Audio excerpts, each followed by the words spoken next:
We're asking tonight is the signing of the nuclear deal between India and Japan testimony of strong strategic trust between the two Asian powers?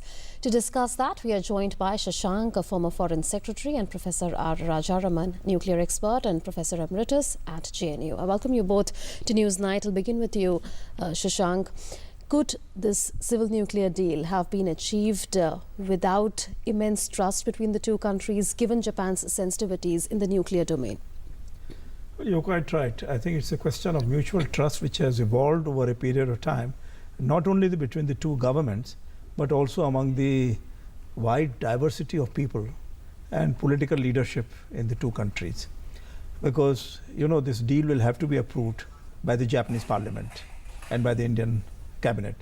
So therefore, the Japanese Diet, which has gone through a strong lobbying by the anti-nuclear groups, has more or less, I'm quite sure that Prime Minister Shinzo Abe has realized that he would be able to get the support of the parliament, and that's why we have been able to achieve this one. So this is a landmark on various things. Firstly, as Foreign Secretary explained in his press interaction, that whatever procedure was worked out with the Americans over 4 or 5 years or 8 years, it has all been compressed into one stage. Instead of 4 stages there in the Indo-US nuclear deal over 7-8 years. Absolutely. And this one, all stages put together after the years of negotiation. But Professor Rajaraman, will this nuclear deal also help actualize the real potential of the India-US nuclear deal? Because there are several reactors that India has to set up, which it has to get from US-based companies like Westinghouse and GE, in which there is substantial Japanese investment, isn't it?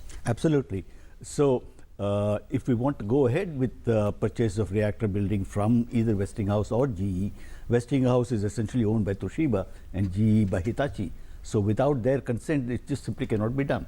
Even if you make a commercial deal with those companies, the Japanese support and endorsement is a must. So we had to wait for this to happen. And it's a very, very important thing that has happened. Amongst the concerns that the Japanese had, apart from the fact that we haven't signed the NPT, which I think we were right in not doing so at that time, was the question of testing.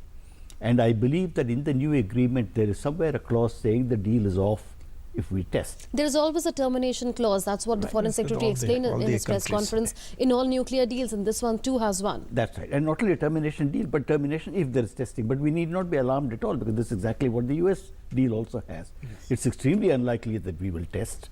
And we've had a moratorium all along. We just haven't formalized it in the form of signing CTBT.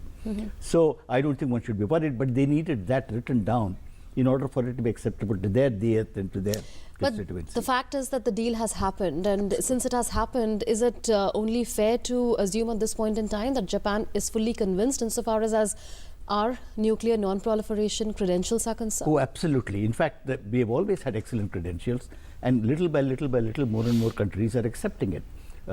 And this will greatly facilitate our getting into NSG also. An important country like Japan endorsing the fact that we have no ill intentions with our nuclear plans. In terms of the strategic partnership between India and Japan in this region, how important do you think this visit was? Because the joint statement specifically mentions South China Sea, and it exhorts all parties to respect international law. The point is that India's footprint has now spread wider. It's not just the Indian Ocean area, but also, as they call, Indo-Pacific. So India has taken a joint vision approach with the Americans on Indo-Pacific region. Similarly with Japan now, they have been able to convey to China and other members of the Asian countries that whatever differences they may have on the sea matters have to be resolved as per the international law. So UNCLOS, the UN's Law of the Sea Conference decisions and the tribunal decisions should be respected. So that is an important thing, because it will try to firstly bring about more stability and peace in Asian countries. And many of the Chinese neighbors who are feeling threatened by the lot of military type of activities being pursued by China in South China Sea, they would feel reassured that countries like Japan and India are getting together, and they would be able to give that kind of balance to the region. And as we see that China and Pakistan are trying to strengthen their relations, Chinese are trying to do muscle flexing all around. Pakistanis are spreading terrorism all around. So this was. So do you see a greater balance then emerging in so therefore the I see Asia-Pacific region? absolutely. I think that this is because this is a really a follow-up of what we are doing on the nuclear, this non-proliferation thing, and whatever we are saying about our credentials on non-proliferation also means that we are trying to bring about peace in the region. We are trying to see that terrorists don't go around messing up inter-country relations. And so this is all as a holistic approach which Prime Minister Modi has been pursuing, and that is very important. A Japanese visit, I think, is a landmark, and it's an extremely important, especially as it comes as a new leadership is taking power in America. Okay, we'll discuss that also, because US, Japan and India have been participating year after year in the Malabar naval exercises as well. But Professor Rajaraman, we have an ambitious target of clean energy generation. Our target is to increase 10 times our nuclear power generation capacity by 2032. Will this nuclear deal with Japan help us in achieving that? Oh, very definitely. In fact, the numbers are that right now we have something like 6.8 gigawatts, if you include the 2 Russian reactors, one of which has been functioning, the other has been added on to the grid already. And 6.8 or 7 is still a far cry from the 30 odd gigawatts we have said. In fact, by 2030 we have promised 60 gigawatts. That's what the PM has said. It's a very ambitious task. On the negative side, if this deal had not happened, it would have been essentially very difficult to do that. Now that this has happened, one important step has been taken. We still have to work very hard and be very efficient to be able to come close to that target, and one wishes all the best for the enterprise. So this is one step, but it's not going to solve everything. We really have to move. Even the Russians are doing their bit. Okay. Where do you see, Mr. Shashank, this relationship between India and Japan going insofar as the economic partnership is concerned or skill development is concerned? Because there are many big ticket projects in which Japan has decided to invest, like the high-speed railways, industrial corridors, dedicated freight corridors, metro projects, etc. Well, the metro project has been very successful, and the Japanese are very proud of it. And therefore, Indians and Japanese feel quite reassured that this bullet train project between Ahmedabad and Mumbai would be a success, and they want to start it quickly. So I think they will start carrying out the initial studies. A consultant would be appointed perhaps later this year, in December itself. Then they are setting up many more industrial corridors, freight corridors and all these things. And then how do you go about it? Because Japanese have their own system of working. Our people are mostly used to the Western style of functioning. So they have agreed to train about 30,000 Indians in Japanese style of manufacturing. And that is an extremely important target which you have to keep in mind. That this and ties that in with is the under skill the banner development. of Skill India as well as Make in India, isn't That's it? right. So skill development as in India's projects as well as the Japanese style of manufacturing. So I'm quite sure that this will have a great impact. And second thing I have seen, that the Japanese-Indian interaction, apart from on one side there are these defense areas, economic areas, You were and on looking the at other, the US-2 amphibious and then they are aircraft not deal, discussing which the- hasn't quite happened right now. well, that is But still going on. Not it's work in completely. progress, it seems. I think Indians are having their own views on the subject, and they have not been able to take the final decision on the basis of what Japanese are offering. So that will take some time. But I think they're also thinking in terms of the regional and global scenarios where they are interacting with each other and seeing that whatever projects we have to connect us with Southeast Asia, their Japanese would get involved because they have very important footprint in those countries. So I think this is a very comprehensive partnership, and Prime Minister's second visit in 2 years, I think it has led the foundation of a very strong relationship between our two countries. Absolutely, and the big moment was definitely the nuclear moment, and the fact that it's happened with Japan says it all, that it has been achieved after really, really hard-nosed negotiations Right. over the I just years. wanted to intercept, if I may, Very quickly, in a line. The fact that this is also going to help Make in India, because increasingly we are going to negotiate with foreign builders that Indians should have a role to play. Larsen and Toubro, various Indian companies, they are going to need components, they are going to need technology from Japan. So even from the point of view of Make in India, this is very In the important. nuclear sector, you In the mean? nuclear sector, Okay. absolutely. All right. Thank you so much, Mr. Shashank and Professor Rajaraman, for having joined us on Newsnight tonight.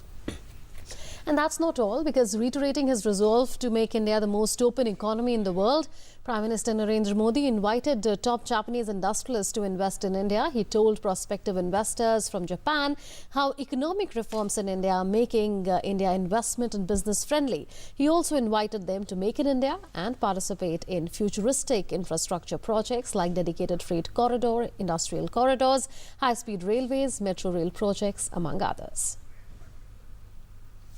Working earnestly to increase the inflow of Japanese foreign direct investment, Prime Minister Narendra Modi made a high pitch to invite Japanese entrepreneurs to India. Prime Minister was categorical and straightforward in his speech given at the CII Kedanran luncheon in Tokyo. He assured all that the concerns regarding investments will be looked into.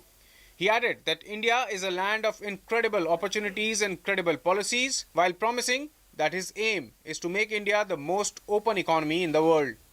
We will be proactive in addressing your concerns, and we will further strengthen the special mechanism, including Japanese industrial township. My resolve is to make India the most open economy in the world.